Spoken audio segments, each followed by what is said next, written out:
If you like our content about training, then you'll love our programming too. Head to the notes below to grab a free week of general physical preparation. You get unlimited access to me and fresh programming every single week for less than $1 a day. Welcome to another episode of the Hyperformance podcast. I'm here with my faithful co-host, Jacob. It's pretty late here in Australia, but I've prepared for some really good questions, so we should still have a smooth show today for Daniel Bach. Is that how you say it? Or is it Bach? Yeah, it's Bach. It looks like Bach, but it's Bach. Okay, like the Baroque composer, but spelled differently. Correct. Welcome to the show. I'm really excited to get into some training topics, but I think you actually have an interesting story, the small snippets of it that I have actually heard. So I'm curious to hear your backstory athletically, but then also a little bit about your coaching career as well, because when I discovered your page, you were sort of already the Jump Juggernaut, Jump Science. So I'm also keen to hear the backstory for selfish reasons as well. Okay. The backstory is I got pretty obsessed with basketball when I was about 12 years old. And at age 13, I started jump training because I wanted to jump higher for basketball and dunk, obviously. And I had like a pretty wild success story within a year. Where I gained, I wasn't taking precise measurements, but like 10 to 12 inches on my vert from like 13 to 14.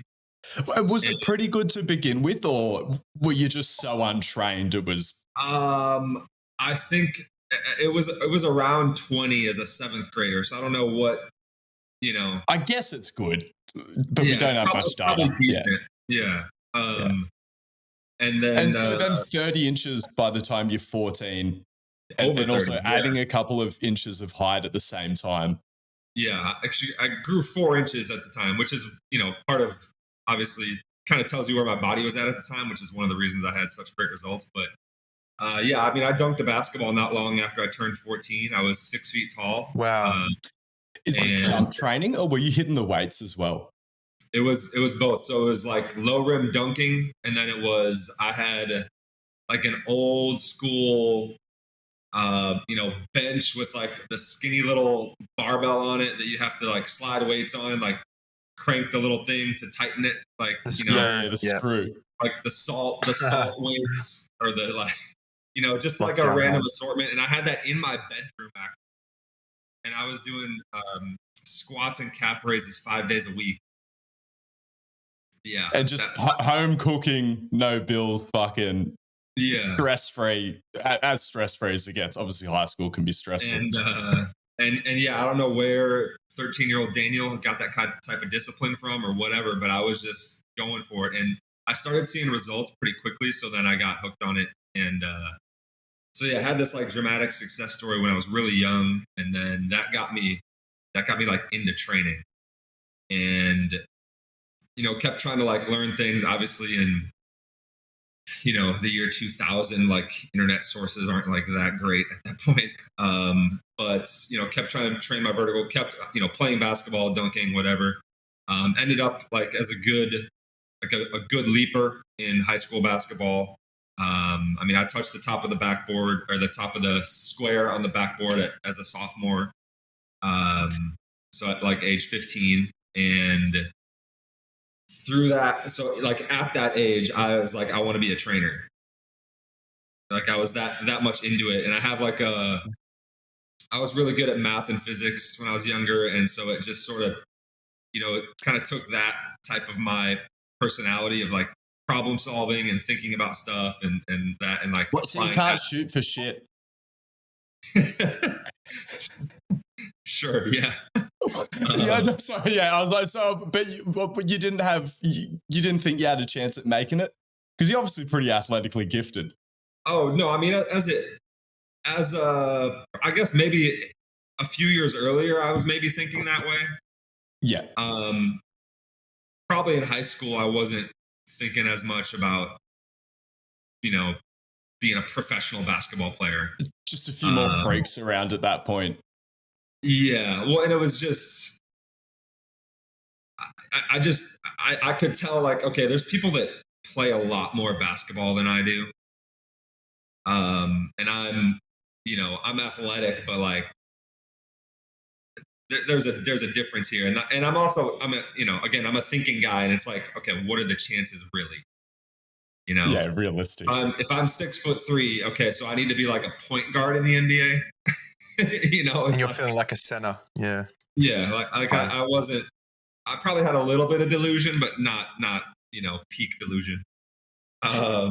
So yeah, I mean, I was really into training already at a young age, and just kind of things went from there. I mean, I went to college, got an exercise science degree, but when I was 20, I started training somebody for the first time to jump higher, and that turned into I ended up with this little jump training squad on campus during college.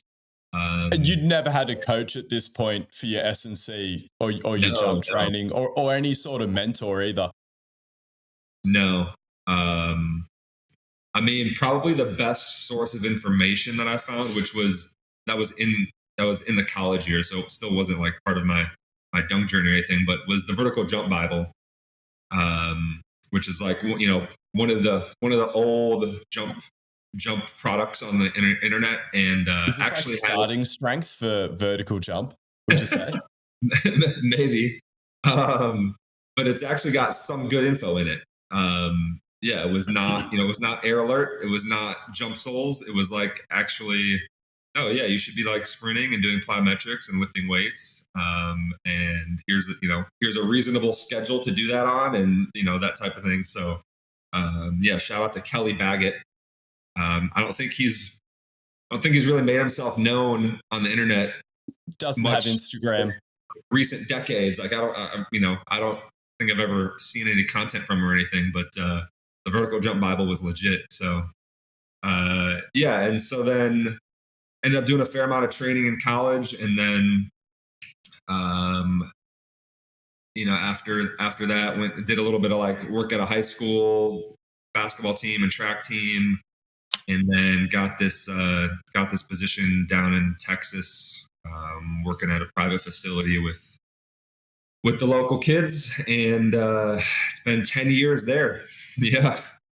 And so that's like middle school, high school mostly. The college kids, obviously, summer break or Christmas break is usually the only time you see them. So yeah, been going on that strong since then, and then got the online space as well. So yeah, you get some phenomenal talent to experiment on the high school kids in that area. There is some, yes. And there's a huge investment in sports here, so it's usually fighting the battle of you're doing way too much, and you're doing all these things that you think are going to help you, but they're not. And so that more often that's the battle versus people who are like not interested or not committed to something. Yeah. Thank you for sharing the backstory, especially like the start of the jump journey is just like fucking wild to hear about. I reckon one of the spicier topics, or it's not actually going to be that spicy, that we should get into. I always get tagged whenever you talk about the interference effect, and you, I think, always get tagged in my post about the interference effect.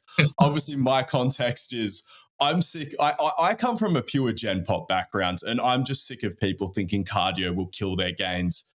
Mm-hmm. You work in a different context, typically with people with a bit more specific goals. What are your thoughts on the interference effect? Yeah, I mean, this is one of those where I feel like we probably don't really disagree on anything. We just talk about different pieces of it. But you can just add in an ad hominem at the end of your statement. I would say,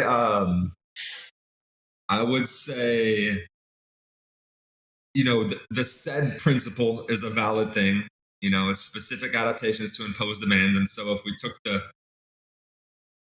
big picture, like you took all the adaptations that somebody is going to get from training their max squat, and you took all the adaptations from training to run a fast 5K, there would be some crossover, and then there'd be a lot of things that are separate but probably don't have any impact on each other. And then there'd be some things that are separate and they do kind of conflict with each other. So that's kind of like just a theoretical background of it. But then realistically, practically speaking, when it comes down to it, you would say, okay, for a lot of people, they can probably train strength and train endurance and improve in both at the same time. But also, if you were trying to maximize one or the other, you would strategically take the other one out, at least at times, in order to maximize the other one, right? You would not continue to just train your max squat the same way if you were trying to run your absolute fastest 5K possible, right? And if you were getting ready for a powerlifting meet, you would not continue to train your 5K in the same way, right? Now, that doesn't mean you can't successfully do both at the same time, but you could be better in each one if you pursued them individually, or again, at least time-wise, like use some strategy, maybe some periodization even. That'd be crazy, huh? Well, we're going to get to that. We'll get to that. And so that's kind of the spectrum. Like, yeah, they have some differences. You can probably train them together, but you can also maximize one over the other. And because there would be some level of interference if you just aggressively train for both things. Do you think that a good metaphor for it is, how I think about it is, it's like a video game character, and maybe each year we get 5 points that we can assign to whatever stats that we want. And it's like, you can go all in on speed, you can go all in on strength, or in theory, if you're just comfortable making a little bit of progress in each of those over whatever time span it is, obviously it's easier to sort of measure progress. If you zoom out a little bit, you can assign 1 bar to each attribute, hypothetically. Or do you think that there is genuine, like, just whatever it be, like actual interference beyond that? Like, you're sending your body too many signals. Like, what do you think about that, hypothetically? I know we don't really have much science to go off. Yeah, I mean, I would say the video game character thing is, it's more absolute, right? It's like, if I put a point here, I absolutely cannot have another point here. Like, it's just a simple math problem. And obviously, the human body and training is different than that. Yeah, to some degree. But there's like I know where you're coming from when you say that. I would say there is specific adaptations in the body that you can look at where, okay, this is 2 opposite directions that we're pulling this specific thing. Like the one that we know pretty well would be fiber typing, right? Like, endurance training shifts your fibers in the slow twitch direction. And whether it's like explosive training or maximum strength training, you're going to benefit from having more fast twitch. So that's like bodybuilding doesn't, and powerlifting doesn't do the slow twitch thing. It's just like the endurance side of things. Wait, say that again? Because I think I got confused. Because as far as the fast twitch fiber versus slow twitch fibers, it's endurance training that has the negative adaptations. As far as fast twitch fibers, it's not things like slow bodybuilding training. Or is that sort of potentially because of that adaptation as well? So it's kind of a tricky topic, because so even strength training compared to doing nothing, even strength training will shift you a little bit down the spectrum to slow twitch, or at least it'll shift the fastest ones, but it'll also pull slow ones up towards the fast twitch end. So it kind of pulls towards I don't know about the middle, but it pulls towards like the 3/4 fast twitch area. You get like a net sort of. It's sweet. Yeah. And so as far as I can tell from, we don't have tons of fiber typing studies, but it's like, compared to doing nothing, any type of training will make you less fast twitch, because any type of training requires a little bit more endurance than doing nothing.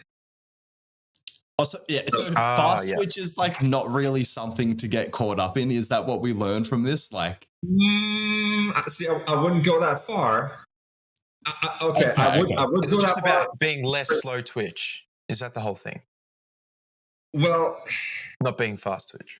It's not shifting yourself too far in the slow twitch direction. Hypothetically, are like really sedentary people who've never trained fast twitch. Obviously, they're not athletic, but because they fatigue really quickly and they're weak, and they it's so weird to think about. Yeah. Oh wow. It's not hypothetically. It's scientifically, according to the data. People that are paralyzed get all fast twitch muscle fibers over time. Wow. That's that's been shown. And then even there's a study with two twins where they have identical genetics. One's a truck driver, he's sedentary, and one is like a triathlete or something like that. And drastically different fiber type profiles.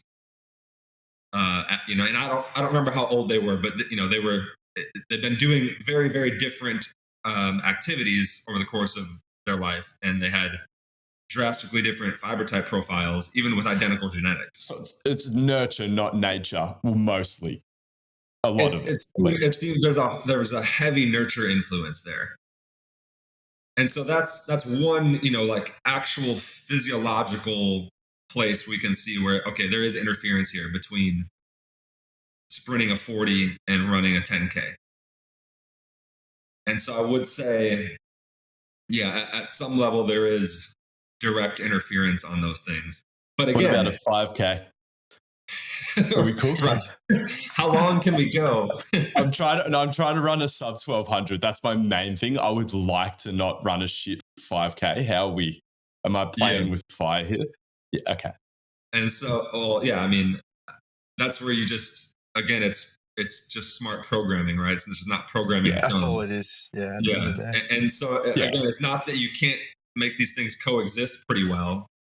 Not much space. Yeah, it's just it gets a little tough, especially if speed doesn't come naturally to you. Like I'm that way. I'm like a heavier athlete. I'm not super light on my feet, even though I have a decent amount of power. And so, I can't just like train however, kind of just do all these things and then just be fast.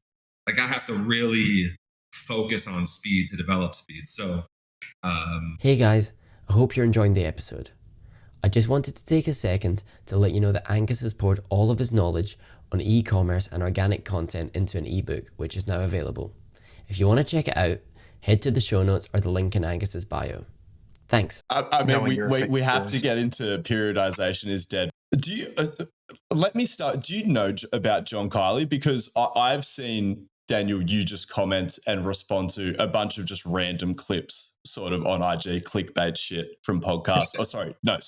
I fucking love the Coach Him Up podcast. I love Tim Riley. Things, and it's not just his stuff. I say periodization is dead. Do you know John Kiley? Because he's the smarter person who's saying it rather than all of us idiots. I don't think there's other people saying it.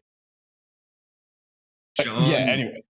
John Kiley, that's sort of where it comes from. And where he's challenging periodization is, you know how everyone says that they're evidence-based, but no one actually reads the literature? I mean, he's been investigating periodization, be like, what the fuck does the word mean beyond just having a plan? And what he found was, one, there was like 80 different definitions of periodization in the literature, but what he found where most of them overlapped is with this idea that you have to have a plan, but then there are all these like predictive qualities laid into it. And this is as far as like, there's degrees of this, whether you map your training out for that day, a week in advance, or in classical periodization, it's very common to have like annual training plans and stuff like that. Yeah. And a lot of John Kiley's thoughts on periodization and the flaws in traditional periodization theory stem from like Hans Selye and his development of general adaptation syndrome, which again based on the idea that humans are homeostatic systems, but again, sort of the modern understanding of stress, humans are allostatic systems. So there's all these like, thoughts, beliefs, expectations, all these like sort of predictive qualities in the way that we respond to stress. So what they sort of say, what John Kiley's opinion and why he says, he doesn't actually say periodization is dead. I don't think he says it, but he's like, we can kind of throw out all the predictive qualities, and it kind of just means that you need to have a plan. And I guess it's sort of like, how Mladen Jovanovic do you follow his work at all? I'm aware of him. I don't know if I follow closely. It's sort of moving towards fuck the physiological theories and mechanisms underpinning a lot of traditional periodization theory. It's more just a means of overcoming personal logistics and stuff like that, and having something to believe in and having some structure. I was talking for way too long there. That was meant to be a fucking question. Okay, so the question is respond to that. Or if that was just too much yapping, respond to the original statement that periodization is dead. Okay. Yeah, I mean, I largely agree, actually.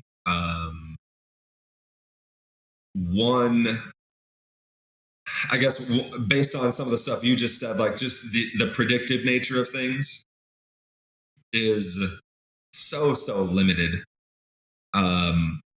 Apart from kind of like training harder and then training easier, I think there's somewhat reliable things you can do there where it's like, all right, we know if we train this much, your performance is going to go down. You're not going to be at your best. And then some level of reducing that is going to allow for improvements. But even that, I mean, there's a million caveats to that, right? What I was about to say is, would you also agree, though, that there are people where their lifestyle is such a shit show that even trying to manipulate fatigue through means of their training plan still becomes a blunt instrument? This comes from my experience, more so working with general population, but I'm sure it happens with like student athletes as well, where it's just I'm trying to peak them for like a big session on Friday. And so like I organize their training accordingly, but then they're just out bendering, and that's what dictates when they have their good session. Right. Yeah. So I was going to say, I mean, that's kind of assuming a bunch of other things being in place, right? And how often can we assume that? Maybe not that often, right? And then even then, there's going to be a lot of people that surprise you. And certainly, some of the population I work with, like the teenage males who are going through puberty, it's like you can't get them down sometimes. That they hit these periods where it's like they're doing so much stuff and they come in and you're like, there's just no way they're going to do well today. And then sure enough, there's a PR. There's a PR. Like puberty. It's just, and so, the general concept of, just fatigue and fitness probably still exists, but obviously there's so many factors going into it that whether or not it's actually going to present itself in a given situation, you don't really know until you just see what happens. Then also a lot of individuality in there. And so, lots of things that muddy the waters there where, I could see how somebody could be like, yeah, well, we just don't really know what's going to happen. So we'll just try it and find out. I wouldn't really argue with that statement. So that's one way, like, the predictive nature of it. Then the other thing, which we kind of already are getting into, but just the different contexts. Like if you, in my case, what I run into is if you have somebody who's playing their sport a whole bunch all year long, there's no opportunity for periodization. There's no sense of like, okay, we're going to spend a phase doing this and then a phase doing that and then a phase doing that, because while you're trying to do that, they're just hammering volleyball the whole time, or they're just hammering, lacrosse or whatever the sport is the whole time. And so that just makes all your periodization irrelevant. And so in that case, it's like, okay, we'll just take the things you're trying to develop and just keep chipping away at them over time. And that's all you can do. Yeah. And so, that's a context where I would say, periodization is pointless. You don't even have to try. Like, don't even bother thinking about that. I think that's why it's such an awkward conversation, because a lot of the suggestions, like as far as how you apply all of John Kiley's theories and stuff like that, is a lot of the things that you've just been doing intuitively not even really knowing about this whole new wave of periodization talk that's going on. This like Nietzsche periodization is dead, because it is good shit, because again, it is stuff that we didn't really have people explicitly describing before. But then again, when you probe a lot of people who are like, no, what do you mean? Periodization's fucking sick. And then you bring up all these arguments against it. They're like, yeah, of course you give people a day off when they're feeling like shit. And yeah, of course you let someone take a PR when it's there. You don't just stick to the plan for the sake of. But then again, I think there are a lot of coaches who overly romanticized that traditional periodization theory, and they are too rigid, and they just don't understand. They're just way too data driven. Something I think you do a good job of, just like, being jump science, but every now and then being jump anecdote as well. Yes. I definitely try to pull from both areas. And actually, in spite of my name, jump science, I'm really heavy on the anecdote, honestly, over the studies, because like how many studies are addressing context specific things, or like it's just all just squats versus hip thrust studies. We're waiting for Lance Brooks to rip out a bunch of good useful studies, and shout out to Sam. Sam likes biomechanics. He's trying to do some good studies that seem a little bit more specific. If you want access to a community of like-minded coaches, head to the notes below and join our free school community. I'm in there every week doing Q&As, and there's plenty of educational content on the way as well. I want to talk about backside mechanics in sprinting, because since I've become interested in it, the online conversation has really swung towards frontside mechanics. And it seems to make a lot of sense to me why frontside mechanics are important. But I feel like I understand a lot of ways where backside mechanics can apparently make you slower. I would like to know some of like the upsides of good backside mechanics, because how I understand it is the potential downside of backside mechanics is, like, especially people like me who spend a lot of time in the weight room, haven't spent a lot of time sprinting, we like to push for a long time. And then we don't get as much time to whip the leg back out in front of the body and like hit the ground with momentum. But like, what's the sweet spot, and like, why are they helpful? Okay. All right. You're getting me stirred up here. This is a topic for sure where I've definitely put some countercultural things out there, and then I get attacked. One last thing. I'm also insecure about my amount of knee lift, whereas maybe I don't need to be. Yeah, you should not be. You got to drop that. Okay. So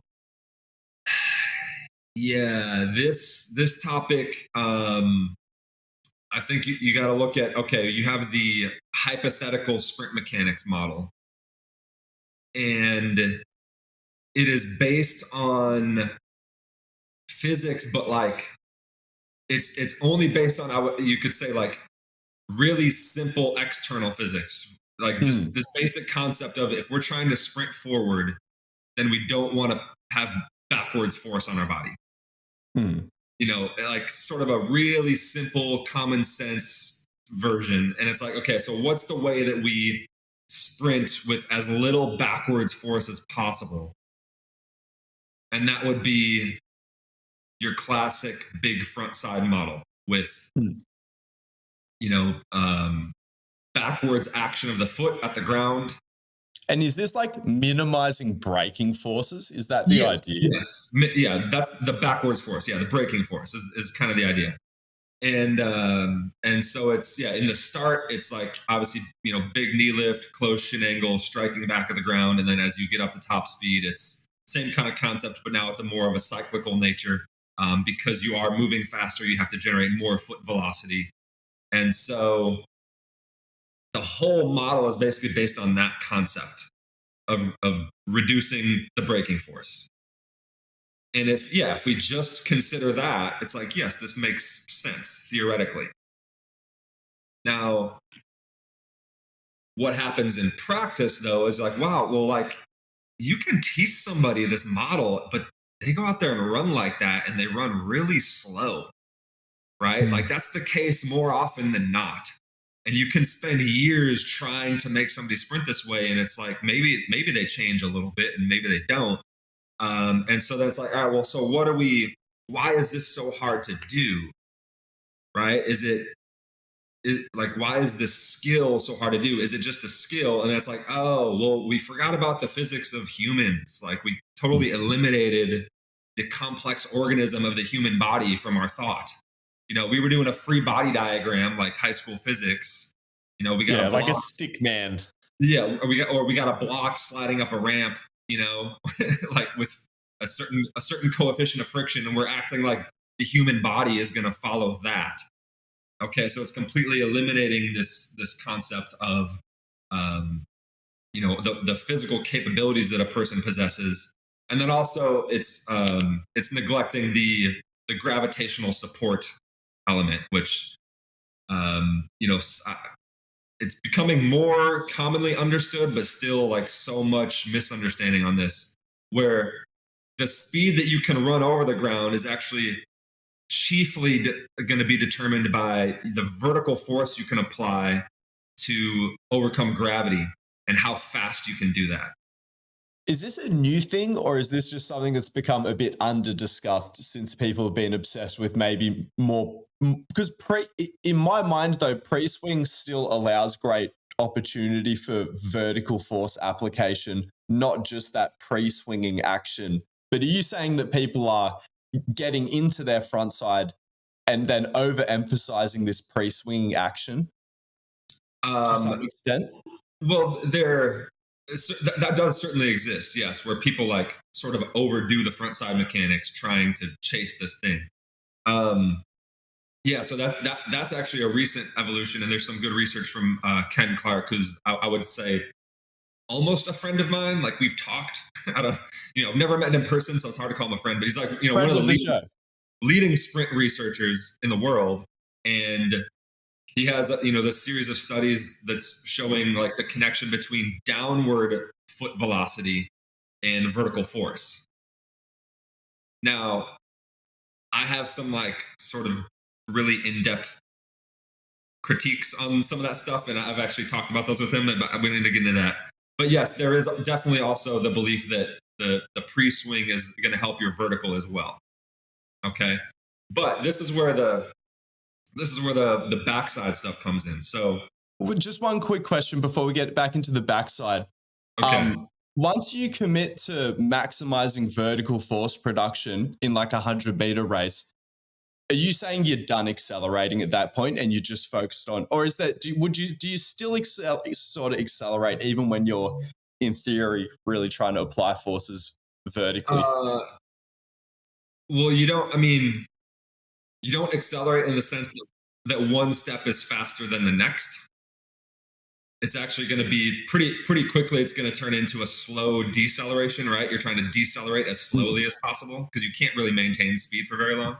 Right. But yeah. You do accelerate in the sense that you're going to have a small braking and then a small reacceleration within each foot contact. Right. Okay. Yeah. On a micro level. Yeah. Sorry. Yeah. Very specific answer as expected. on to backside mechanics. Okay. So when it comes to front side and backside, this is where it's that vertical force thing that comes into play here, where your physical capabilities to generate that vertical force to support your body weight are going to have a big influence on what your mechanics end up looking like. So if you are, your prototypical sprint athlete, which I think, what is that? At top speed, I would say like Tyson Gay and Sha'Carri Richardson are like some good examples where it's okay. So you're really great leg stiffness, and so you can get off the ground really fast. So you can achieve gravitational support really fast. And so this is typically a narrow, light yet still really strong, but also highly reactive type of athlete. Okay. So like pretty straight knees. Is that sort of what it means as well? Yeah. Certainly, yes. So yeah. When they're at mid stance, sorry, I guess. Very little deformation of your leg on contact. And okay, so if you're that type of athlete, then you don't need to spend as much time on the ground And so then you can afford to not be behind yourself much, have big front side lift, and then get more of that pre-swing and have, you know, in theory, less braking force compared to, and I'm thinking about my friend Lance Brooks here from, you mentioned him, right? We're getting him on the show. He's just a busy man. Yeah. So, you know, that type of mechanic in theory would be less braking force or less braking impulse. I'm trying to be, you know, precise here, compared to a different athlete who has the same speed, but just achieves it in a different way. Not necessarily compared to a much slower athlete, because faster athletes might actually have higher braking forces than slower athletes. They just, it's very quick, but just because they're more forceful in general, they might actually have higher braking forces. And just because we have a small window to apply force doesn't mean that the window is over by the time that the leg's behind your body. It's like there is still just this degree, I guess. Well, you have to run like a fucking sewing machine. So that type of athlete can do things sort of in the prototypical way, right? But other people who have a different set of abilities, they're going to maximize their speed by utilizing more contact distance, which is going to give them more contact time. Okay. And so that means, okay, they're touching down a little further in front, but you touch down a little bit further in front, you touch down with less of that backwards foot velocity. You are going to have a larger braking impulse. That means you need to generate a larger propulsive impulse on the backside in order to compensate. And so then you have a little more distance in front and a little more distance behind. And that person is going to have then larger backside mechanics. And what I have just like tried to preach to people is that that person sprints that way for a reason. It is connected with the physical capabilities that they have. And so now, again, so many caveats, but so if that person, you know, if they've never sprinted before and they're doing that, okay, maybe you can try to teach them something and move them in the right direction. I'm quite curious about that as well, because I am doing a lot of people's, I mean, I'm early in my sprint journey, but because I post about like where I'm at with it, a lot of people want me to teach them their first sort of couple of sprint sessions, or even a lot of it through online and like sending me videos. And oh, that's tough. Tough way to coach. And especially because I share this view that by and large, your technique is a byproduct of physical qualities. But then I also know that like self-organization, you can't self-organize your way to everything. I don't know. Yeah. Do you share that thought? Like, yeah, so I do share the thought. But so again, like I said, if somebody's never sprinted before, well, they haven't done any self-organization. And so, you know, maybe let it go. Maybe there is a learning process that they need to go through, and you might be able to accelerate that learning process with some skillful coaching, right? But if we have an athlete who's experienced in sprinting, they've done this, they've done all the self-organization, and they sprint this way, it's, you know, it's very much connected with what their physical abilities are. And it's, you know, it's basically the idea of like, okay, how well do they get off the ground fast? And, you know, that's going to be a huge influence on what their sprint mechanics look like. Now, is short ground contact overemphasized as a proxy for high speed running? Maybe. Like, obviously it can mean it, but it's really not. You can be on the ground for a bit to an extent. Yeah, I mean, I think it's more so, well, yeah, as a proxy. It's more so a product of you becoming more forceful and getting faster than it is something that you should pursue in itself. Yeah, it's a bit of like Goodhart's law. Like at a certain point, you are just tap dancing. Yes. And so, yeah, that was another point that was kind of in the queue here in my brain, is like, you might be able to teach somebody to run more sort of according to the model. And they may even be able to do it at a pretty fast speed, but because if they're shortening their contact distance, shortening their contact time, they may end up, the velocity they can achieve with that, in a lot of cases, is going to be, could be the same, it could be slower, even if they can learn the skills and do it. And so, yeah, it just comes down to like, where is the optimum on kind of that spectrum of contact distance? And it's going to vary from person to person. That's like the big thing that I try to get across, is like, you can't just make everybody sprint exactly like Sha'Carri Richardson.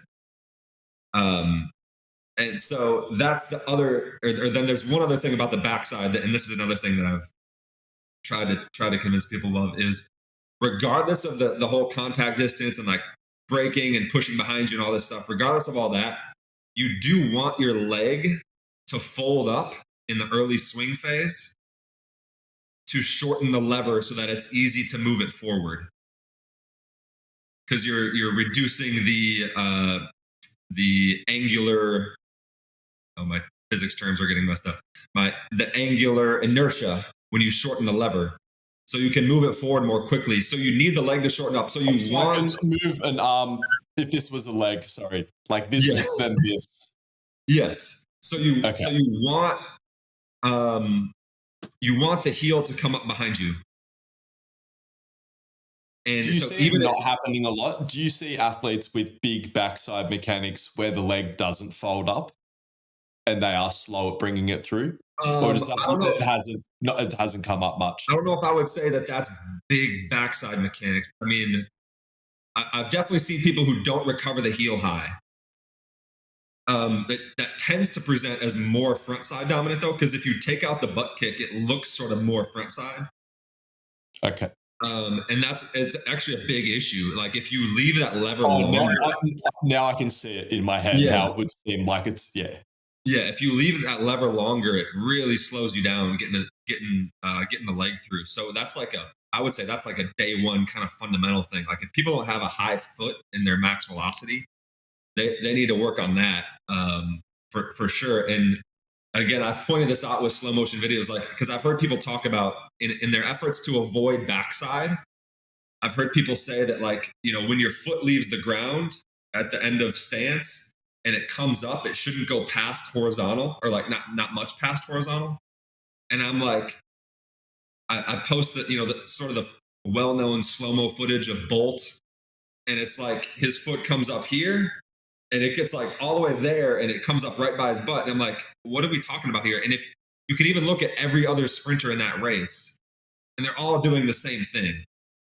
Yeah. And you might find some variety, right? Like some are a little higher than others. It's like, okay, yeah, again, we're going to respect some differences there.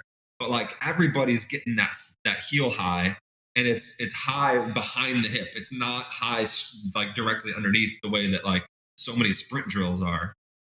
And that doesn't mean the drill's bad, but it's just the expectation of what things are going to look like when somebody's actually sprinting is like, you just got to be realistic. But yeah, you need that butt kick. You need the lever to shorten. And so many people talk about, don't butt kick. And I'm just like, no, what are we talking about here? The physics argument for it sounds pretty solid. Yeah, I mean, it would shorten a lot. It's not just a little bit. Like, yeah, I mean, inertia is not like a question here. So yeah. All right, you ready to get triggered again? I want to talk about dorsiflexion in jumping and sprinting. Because I think I know what you mean, but I'm not 100% sure. But do you want to go? Do you want me to say more? Are you ready? Dorsiflexion. So I think specifically probably the thing I've talked about or kind of pointed out is the idea of like a dorsiflexed landing position. And this is something that people will talk about in sprinting and people will talk about in plyometrics.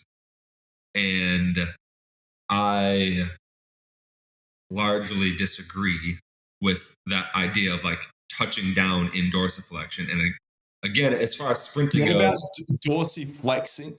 Can we in the air or dorsiflexing in the air versus then holding it at touchdown? Because do you find it productive to pull away from the ground in some capacity, whether it's at the ankle or at the knee, again, for the purpose of striking at it, or maybe not so much? I don't know how productive it is. I have not found like a immediate quantitative improvement in RSI or a over time improvement in RSI, because I've done it. I've gone down that road with people. Certainly qualitatively, big variety in what the results of that are, I would say. Like what happens to the execution of the plyometric when you start talking about that. Some people, it just ruins the thing. So, are you specifying any landings at all, like on the foot with this? Or so I generally I expect to see like a 4-foot touchdown first, and I'm not real specific or picky on how high the heel is. I'm certainly not trying to get people to land with a higher heel. We value your input here at the High Performance Podcast. Head to the SpeakPipe link in the notes below and you can leave us a voicemail where you can ask us a question or leave us a topic for us to explore on the show. We hope to hear from you soon. If they do have a pretty high heel, I'm not trying to coach it out of them. Because I see the physics argument that people talk about when they're like very toey landings. Matt Watson, who I'm the biggest Matt Watson Kool-Aid drinker, like he pretty much got me into plyometrics. And I've seen it in myself when I've gone too hard with my hopping. My body says, no, slow down. Like it's not saying yes to the momentum. But I think it's like you can touch down on the ball of your foot and still be getting negative foot speed maybe. And that's where it's like, yeah, you're landing on the ball of the foot, but you're not applying too much braking forces. I think there's always some. I think that's something that Sam, like biomechanics, is always saying. You can't say there's no braking forces, but I think we're both on edge here with the physics discussion. But yeah, do you think it's that? And it's like, yeah, there's so many times where people have this toey landing, but it's really that they're almost doing this like stabbing action out in front of them to slow themselves down in between steps. Yeah. So again, I mean, if we're specifically talking about plyometrics, so I mean, we can for now, kind of forgo the sprinting discussion, I guess. In plyos, again, the physics of different situations call for different things, and so as you start moving forward, obviously that does change things from a physics standpoint a little bit. Sorry, because I should separate when I'm talking about like locomotive plyometrics and then a more vertical thing, shouldn't I? Right. And so certainly, okay, so for example, like rhythmic broad jumps, for example, if you're going for maximum distance, well, then the effective way to get maximum distance is to heel strike and to roll through it. All right. And that you're going to spend more time on the ground, but it's a broad jump. Like it's supposed to be big versus like really, really quick. And so that changes the foot contact. When we're talking on one leg, like bounding and hopping, if you're going for distance, then again, you're not necessarily going for the absolute quickest possible off the ground. You're trying to achieve a task, and that involves spending a little bit more time on the ground. It involves a little bit more of that contact distance. And so in this context, then sometimes a heel strike or maybe like a full foot kind of slap down is called for based on the task. And so, yeah, I mean, it makes sense, like generating some backwards foot velocity, and then, yeah, maybe it's flat or maybe it's even a little bit heel first. I mean, you can look at some triple jumpers that heel strike when they actually triple jump, right? And they might do tons of That plyos looks where good they're, too. yeah. They might do tons of plyos where they're on the forefoot or where they're flat foot touchdown, but then they heel strike when they actually triple jump, when they're actually going for distance. And so, yeah, if you had a triple jumper who was, and I've actually had this, forefoot touching down in triple jump, kind of that stabby action. Yeah, I am trying to change that, because that task of generating maximum distance, I think, calls for that. Yeah. But plyometrics in general, where we're trying to just bounce off the ground, and even if we're moving forward, Not but so we're much. not going for maximum distance, that's where I'm like, I trust the human instinct a little bit more than I trust like theories about, ankle stability or whatever. And honestly, yeah, like, so let's just say we're talking about bounding. If somebody's a little bit stabby, I'm not usually concerned about that, again, unless they are going to triple jump and they need to be a master of bounding for distance.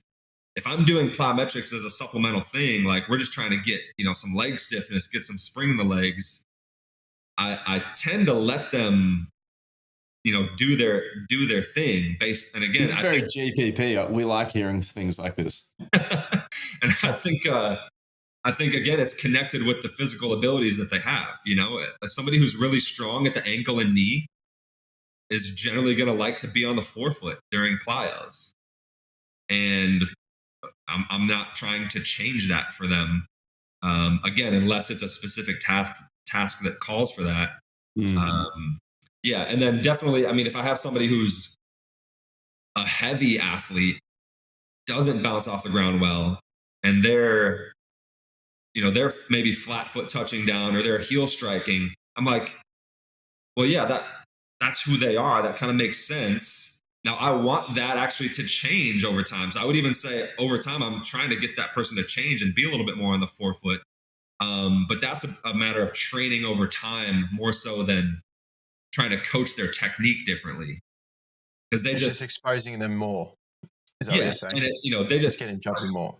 Like I have a guy who's a offensive lineman in football, American football, and he, 6'4", 240 pounds as a 15-year-old. He's not staying on his, he's not doing a lot of forefoot dominant activities in plyometrics. And that's okay. It's just a product of what he's working with right now.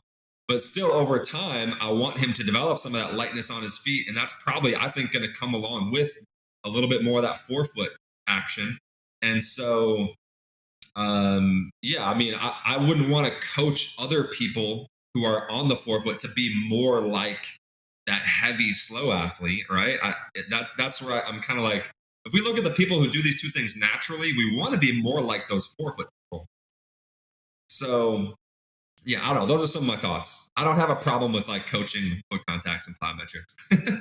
It's just, but no, it's a good rationalization there. Yeah, and maybe you were even sort of suggesting that even if you were looking to get them good or competent at a different type of foot contact, you would do it through variety in the plyo prescription more so than coaching a specific contact. Yeah, like variety and consistent exposure to it versus like conscious adjustment to technique. And just finding that right dose at the right time for that athlete, and then we'll just sort it out, would you say? Yeah, exactly. Yeah, everything's an art. It's not black and white. There's definitely times where I've been like, okay, that I kind of want to adjust that a little bit. But it's like, safety. It's more often than not, I'm not thinking that way. And then I'm definitely not like putting on the internet, hey, this is incorrect and this is correct. That's where people kind of piss me off, where it's like making claims about this, this type of foot contact makes this athlete better, and then this one is not. I'm like, well, I can point you to 6 examples that show the opposite. So what are we talking about here? It's kind of just a crapshoot. All right, last controversial topic. We really only have time for controversial topics today because there's so many of them. What do you reckon about power training? Yeah, what's the go with it? Do you need to do it? Or can you just like lift heavy and do plyos? goal depending. And sprint. Assuming you don't want to be an Olympic weightlifter. Yeah, I mean, a lot of context here, I would say, but as you know, I have talked about how kind of this category of training power, which is, generally it's moving light weights fairly fast, or moving sort of light to medium weights pretty fast. I don't believe that it has much importance if you are doing faster things and you're doing heavier things. So if I am sprinting and jumping consistently and I am training maximum strength with heavier lifts, then the stuff in the middle, I don't think there's like any adaptation that you can point to in the body that you're not already getting and getting in a superior way. If it's anything strength related, like any strength related adaptation you're talking about, well, you're going to get that more from like squatting and split squatting and deadlifting, et cetera, than you are from a power snatch or a power clean. And yeah, Gus and I were talking about this in Bali. It's like, if you get a power lifter that can sprint and they can jump, that's someone that's athletic at the end of the day. They're like as a football player, like someone who's like 300 pounds but can hop and make it look good. I don't know if that actually exists even in the NFL, but it exists. It exists. They're out there hopping that big. Oh my god. There are some. I mean, I don't know if I've had anybody that big that does that well, but they definitely exist. There are some athletic big dudes for sure. But then, again, if you're sprinting and jumping, then like name any explosive or elastic type of adaptation. You're going to get that more from sprinting and jumping than you are from like moving a lightweight fast. And so I don't think there's any exposure to moving the lightweight fast that's like meaningful in that context. Logically, I'm on your side. Mm-hmm. But so to prevent this circle jerk getting out of control, can we steel man it? Like, because I'm trying to think like a power sport, like thrower.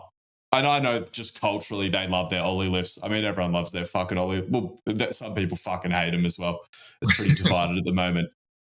But even then, I'm like, nah, I feel like you could cover it with speed. Like, because their sport is an expression of power. So, like, I can definitely see it being more justified to, even in the weight room, to have a more speed-oriented approach. But then, I don't know. So, okay, like that's my best angle. Or if you're actually an Olympic weightlifter. But again, like, doing Olympic weightlifting, you have to at that point. Like, yeah, I mean, there's specificity.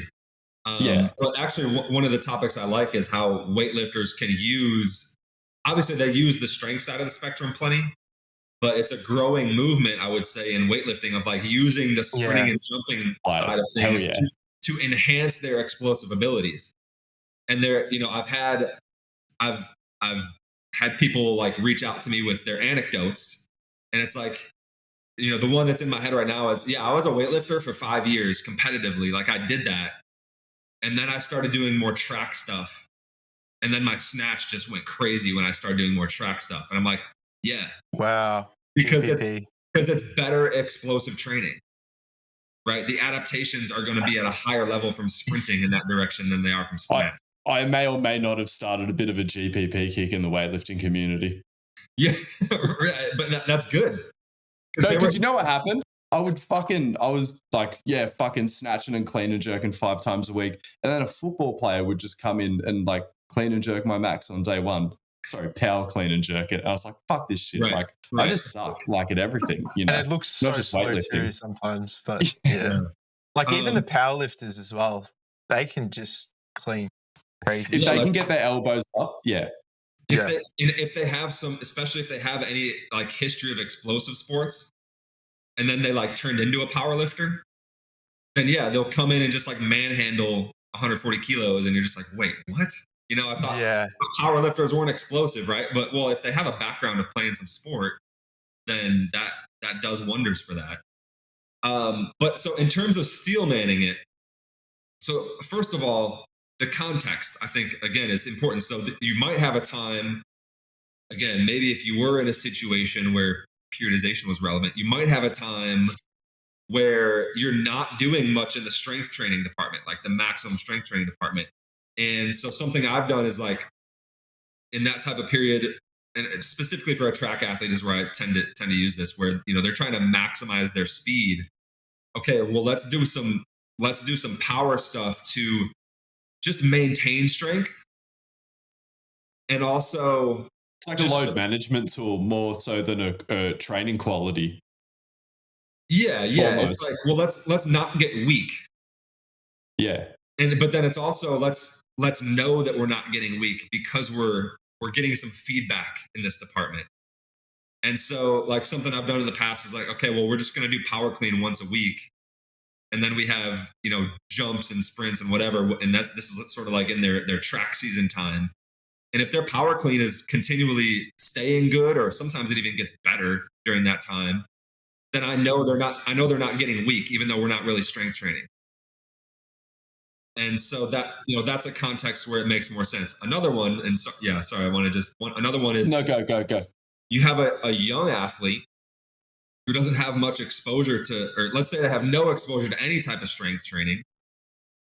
You have them do jump squats, they're going to get stronger. You have them, you know, throw a medicine ball, they're going to get stronger from that. They don't need to do things heavy in order to get improvement. And so I actually think young athletes, like, they're a better candidate for like loaded jumps than most other people are, because they can develop strength, you know, from not that much stimulus. I can look at a dumbbell and get strong. Yeah. And so you can let them have more fun, train explosively with that type of thing and still get stronger. And then they're also like, they're not going to get hurt, right? Like a 12-year-old jumping with 10-pound dumbbells is not going to get hurt. Whereas I probably am if I, you know, start jumping with 40-pound max dumbbells. Trap bar deadlift, trap bar jump. Sorry, good exactly. luck. New trend. Yeah. LTAD so is just power training. There's contexts where like you can use power training as strength training, and that makes total sense. And I even do some of that. You know, I do that myself.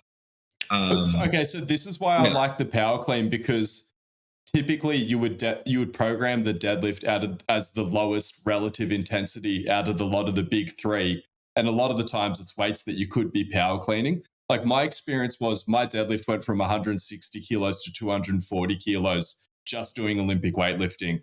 I didn't deadlift at all between that entire period, other than to PB at 220, like in between that somehow.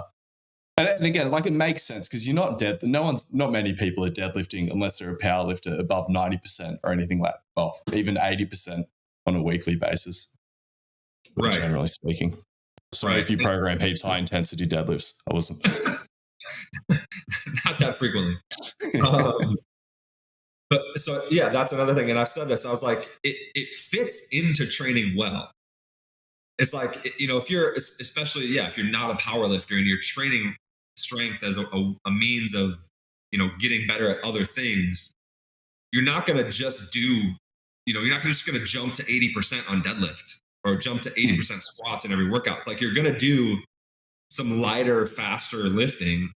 And so power stuff fits into that well. You know, I'm definitely not against it. It's very fun. Yeah, it's fun. And there's another argument for it, right? There's another steel man for it. It is fun. Yeah. And you do get some stimulus from it. And so it can contribute to your overall strength training volume. And so, like, have at it. I'm not against it. What I'm against is, okay, like, we need to do Olympic lifts because they have all these unique elements of them that are so important for athletes to get exposure to. Eccentrics and all that. And so there's another point. Well, sorry, so I don't like that one. And then what's the other thing I had in mind? Oh yeah, just this. Okay, power is force times velocity, and so to train this, we have to do things that have force and velocity, and so thereby we do power training. And it's like, okay, so you're just trying to manipulate the physics equation, right, to get the highest wattage. But what does that have to do with, like, again, the adaptation that you're stimulating in the body. I don't think like all the research about finding the weight with the highest watt output or finding the exercise with the highest wattage, I think it's just all a complete waste. Like it just doesn't matter. What is it? Hang power snatch or something, isn't it? Yes. Is that what you're talking about, where they rank them all? Yes. Like I just think it's just a complete exercise in futility. It's like none of this has any relevance on what's going to stimulate the adaptation in the body. I just don't like finding that output. I just don't think matters. So those are the kind of things that I'm like against. But using power training, no, I'm not against that. I do it myself. It's more like the narratives around it. I think that's the most enjoyable thing about following your account, just seeing you shit on Olympic weightlifting and then do a big 120 kilo power snatch. It's like, all right, I can have your opinion then, Mr. Dunking Man. I will have a selfish question. Sorry, before we let you go, thank you for giving up so much of your time. I hope we've entertained you somewhat. You talk about taking breaks from strength training. I'm someone who's overindulged in strength training. I'm in my track off season. I had my first track season last season. I didn't run very fast, but I tried to have a good off season. I failed at that. I kept flying overseas and drinking dirty water and shitting a lot and losing too much weight. It doesn't help. Not good. So, because I imagine that the dream, what you're pitching is you do a lot of strength training in the off season and then you take your break and you sort of maintain, maybe use power training as a means of maintaining the strength. What about when your off season strength training has been a bit of a shit show? Can I still take a break from strength training, or would you be like, no, just you haven't earned the right to take a break from strength training? Keeping in mind that I'm pretty shit at sprinting, relatively speaking, so maybe I could just go all in on it on the running. I don't know. What do you reckon? Okay, yes, I would say when I'm talking about taking a break from strength training, there's versions of that.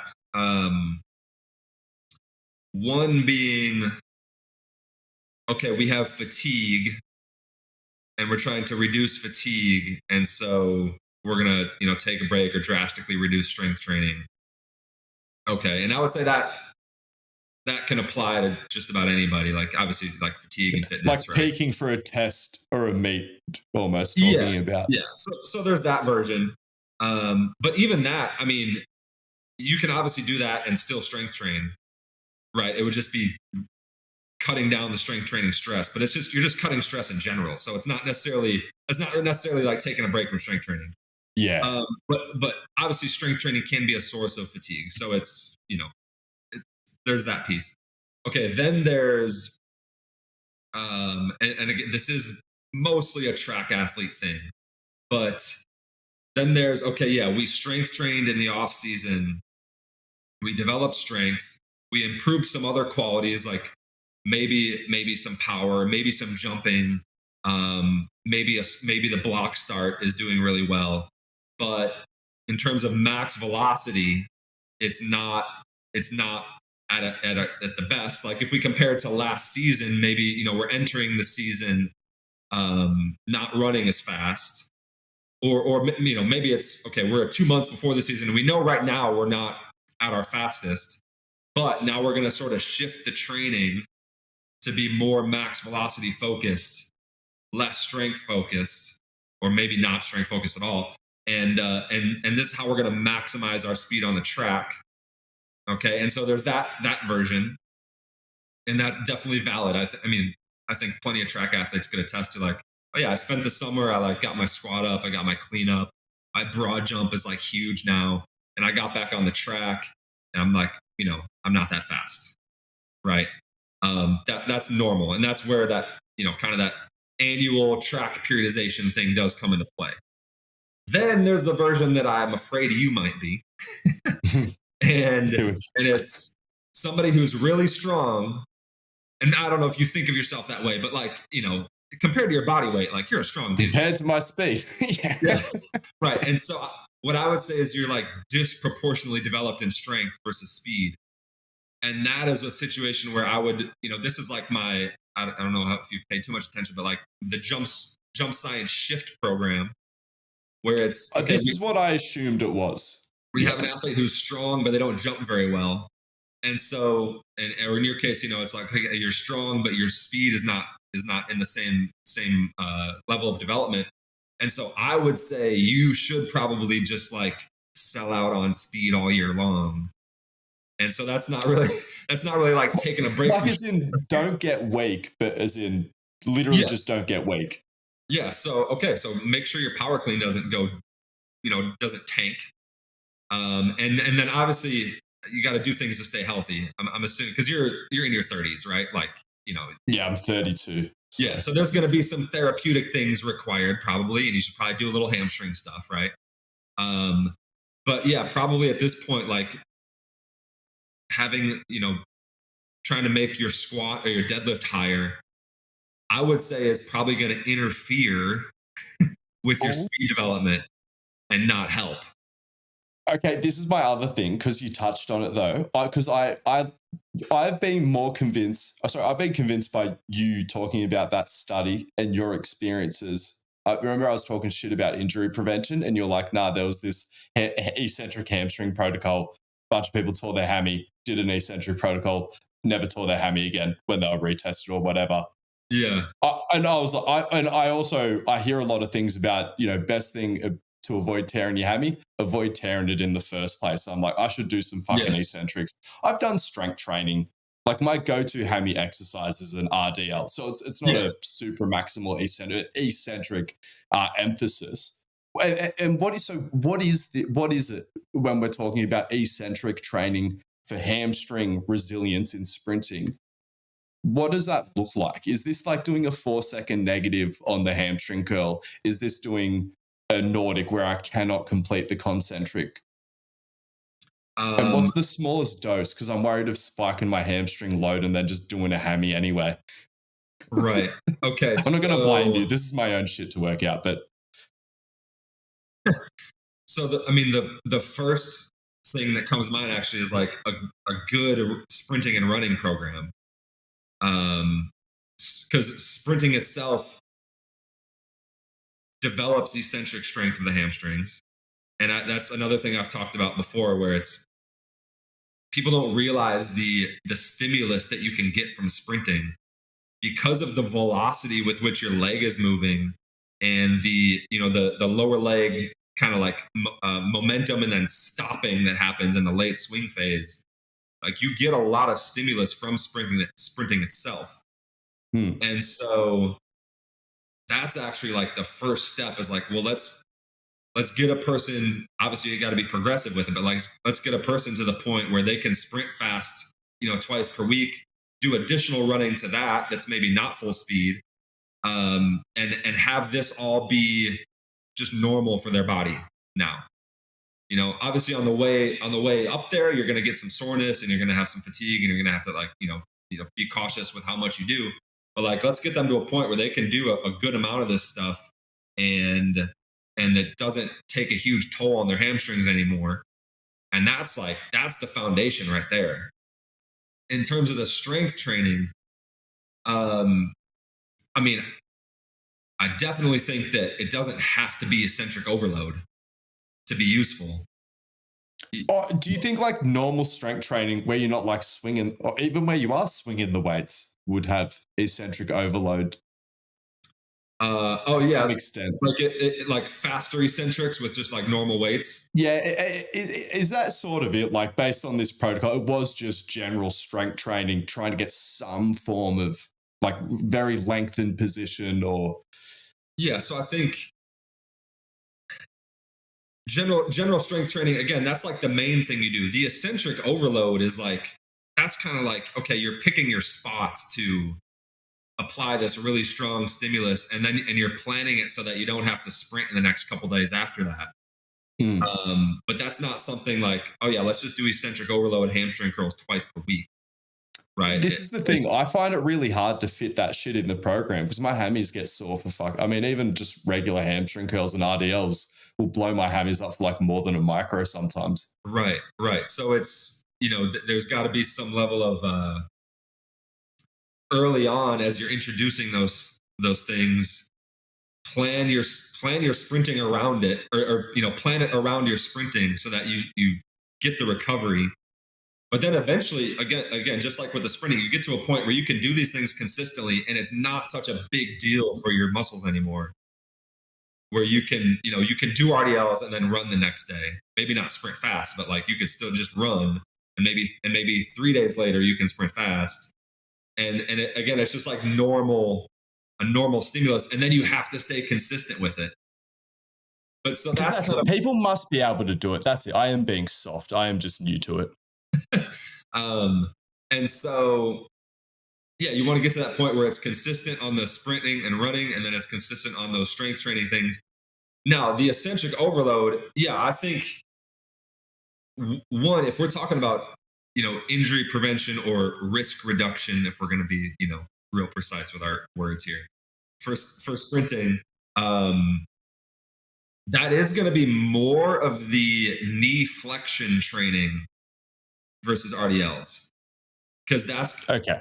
Specifically, hamstring is eccentric knee flexion strength during sprinting. That's the mechanism of the late swing phase that, that's where injuries happen, and that's the specific function. And there's definitely difference within your hamstring structure of what's taking the most stress from an RDL and what's taking the most stress from knee flexion, like leg curls.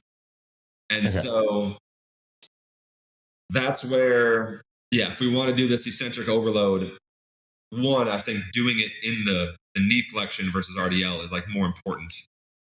And then, it's long length, ideally, with either super maximal weight or with using momentum, kind of like we talked about. So getting that loading specifically in the long length is what's going to be ideal. That's not a super easy thing to achieve. Yeah, what do you like for that? So seated hamstring curl, either using like a medium weight and sort of letting it go up fast and then having to stop it and go back down is sort of the momentum method, or the two legs down, one leg up. Oh yeah, that's good to get the super maximal weight. Another way to do it would be like if you have a partner who can like pull on it on the way up. And all this stuff is going to be easier to do on one leg versus two. Like if it's 2 legs, eccentric overload, it's, you tend to be like, you just get pulled forward in the machine. So yeah, now definitely you can do it with Nordics. You don't really get the muscle length the same way because you're not as flexed at the hips unless you do like like hinged where you're like upside down in the Nordics. Is that a Harrop curl or something? Right. Yeah, I don't even know a name for it, but that can be done. But yeah, so that study that you mentioned, I think, or alluded to, was 50 athletes that had hamstring strains, and they went through a protocol that obviously was progressive, but it finished with eccentric overload, long length hamstring curl. Okay, so they were using, that's good to know. So they were just using fucking good old fashioned hamstring curl. Yeah, and that was like, this is a research lab. So this isokinetic machine, right? So that's like, you enter the stuff on the computer or whatever, and it does it. It's pretty nice shit. So yeah, it's obviously advanced equipment. And 42 of the 50 athletes completed the protocol. So they got through the long length eccentric, and none of those athletes had a re-injury in the next year. Or it could have been 6 months. I want to say it was a year. And then you had 4 people who had re-injuries, and they were all among the 8 people that didn't finish the protocol. So they never got to that stage of the long length eccentric hamstring curl, eccentric overload hamstring curl. And yeah, so 50% of them had re-injuries. That's pretty good. And so it's one study, but that's like it's particularly compelling evidence, I would say. Yeah. It's about as good as the old one study gets. Yeah. Yeah. And then, there's the broader studies where it's like, a population of people in this sport, and we had like, there's like 300 people in the study, and we took all the injuries across this season, and then we like tested their stuff, and the eccentric strength of the hamstring was like had a decent correlation with injury risk. It's like, all right, it's a little more, umbrella or like bird's eye view, kind of not. Impellizzeri ruined that for me. Say that again. Franco Impellizzeri ruined all that for me. he cracked all over that meta-analysis. I think the guy who did it sells Nord boards.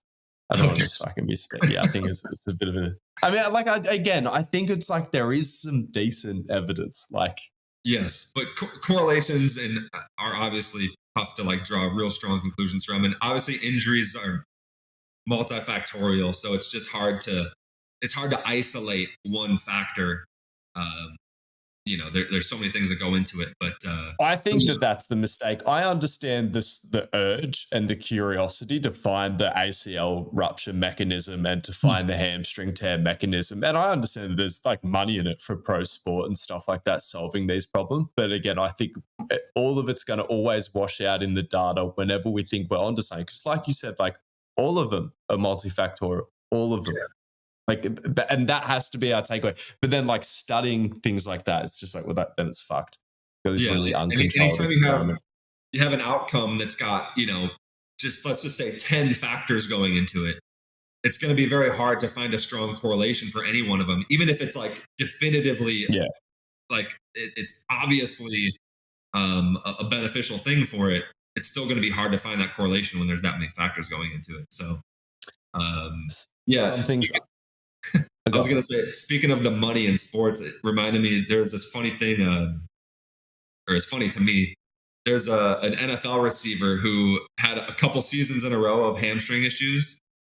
And then this article came out in the offseason like, oh yeah, there's this $4 million study at such and such university. And so he went there and they found that he had a 20% strength discrepancy on that leg. And so now he's going to start trying to train the strength to even them out. And like, he didn't figure that out. Like, somebody didn't figure that out in his entire time. Yeah, like, I thought they would throw him straight on the Nord board. Right. Like going through college and into the NFL and like all the, training and metrics and testing. Like nobody said like, oh yeah, this leg's weaker, let's make it stronger. Like you had to go to a university study that was funded by $4 million in order to figure that out. It's just like hilarious to me. But then also the assumption that that's going to solve the problem, I think is funny. Well, that's it. Then he starts training that side too hard, gets overloaded, blows it up when he goes to sprint. Like, and you never know. Like, oh yeah, I came from the lab yesterday, and now I have to go run a fly route, and now I have the worst injury of my career because of I was making strength training the main thing I'm doing versus like actually training myself on the field. So yeah, it's just a funny area. I always just try to manifest, just like, I'm not going to do an Achilles, not going to do a hammy, not going to do an ACL, just manifest good health as well as I can. I think that's the way to go about it. There's just like, especially when you're out there trying to get it, it's just like, fuck, you see so many horror stories. You just got to put the blinders on and chase those goals. Yeah, the internet is dangerous in that regard. It's like, oh man, another Achilles, another ACL, shoot. Oh, no SIBO every scroll. Yeah, you start getting in your head like, man, next time I go try to do a dunk, what's going to happen to me? But yeah, would be better off living in ignorance on that one, probably. Exactly. This has been an amazing interview. I feel like I already know how to jump higher and how to run faster. I'm keen to apply all this stuff. Can you let everyone know where they can find you on Instagram? Are you posting anywhere else, like on YouTube or anything? And then anything else you got coming up? Yeah, so Instagram, you got jump.science. And then I actually just changed my speed science account to 2X athlete. Because this is it's like an umbrella brand for speed and jump training is what I'm trying to do. So yeah, I got the 2 Instagram accounts, which I have not been posting hardly at all. Been, a whole other thing there though. But then YouTube, I also made a new channel, which is 2X athlete on YouTube as well. So you're in the middle of a bit of a rebrand. Yeah, like I'm not getting rid of Jump Science, but as I sort of want to do the speed training thing, I wanted to have. It's weird to be Jump Science. Another brand or something that would kind of incorporate speed training, and so I was like, I could just have separate like a speed science site, and then I was like, well, let's just do one that's for both, and so yeah, 2X athlete. Those are my outlets right now. There you go. Check it out and hassle him to post some more content, especially we love the long form content. So I'll keep an eye out for the YouTube channel as well. So go check him out. If you're sick of going goblin mode on the same 4 accessory exercises at the end of every single session, head to the notes below and grab our free gymnastics program. It'll change the way you think about accessories forever.